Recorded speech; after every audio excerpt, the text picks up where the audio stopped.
नमस्कार, जयसिंगपूर नगरी न्यूज मध्ये आपलं सहर्ष स्वागत। पाहूया आजच्या दिवसभरातील काही ठळक घडामोडी।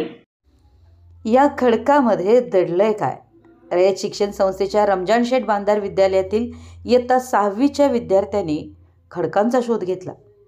रयत शिक्षण संस्थेच्या रमजान शेठ बांधार विद्यालय शिरडोन येथे इयत्ता 6वी मधील विद्यार्थ्यांनी भूगोल विषयांतर्गत खडक व खडकांचे प्रकार अंतर्गत एक वेगळा उपक्रम राबवलाय। विविध प्रकारच्या खडकांचा त्यांनी संग्रह केला। त्यामध्ये त्याचं स्थान, आकार, प्रकार, वजन यासंबंधी माहिती मिळवली। याचं प्रदर्शन शनिवार दिनांक 7 डिसेंबर 2024 रोजी माननीय पत्रकार बिरू हसपटे तसेच स्कूल कमिटी सदस्य अविनाश पाटील, ग्रामस्थ, सर्व शिक्षक शिक्षिका यांच्या हस्ते प्रदर्शनाचं उद्घाटन करण्यात आलं। या प्रसंगी विद्यार्थ्यांनी आपण हे प्रदर्शन का भरवलं याचीही माहिती दिली। तसेच निसर्गातील नेहमी आपल्या सभोवताली असणारे खडक, मृदा इत्यादी गोष्टींचं निरीक्षण करणं आवश्यक आहे व त्याची नोंद असणं महत्त्वाचं आहे। यासाठी निसर्गामध्ये आपण रममाण होणं आवश्यक आहे। यामध्ये सर्व विद्यार्थ्यांनी उत्स्फूर्तपणे सहभाग घेतला। त्यांना याविषयी प्रोत्साहन देणाऱ्या त्यांच्या भूगोल विषय शिक्षिका श्रीमती चव्हाण सीके यांचं विशेष सहकार्य लाभलं।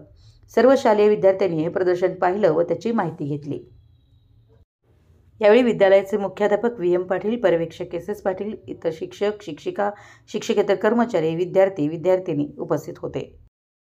आमच्या जयसिंगपूर नगरी न्यूज चॅनलला लाईक करा, सबस्क्राइब करा आणि हो, स्क्रीनवर दिसत असलेला व्हॉट्सअप नंबर तुमच्या मोबाईलमध्ये ॲड करा। पाहत रहा जयसिंगपूर नगरी न्यूज चॅनल।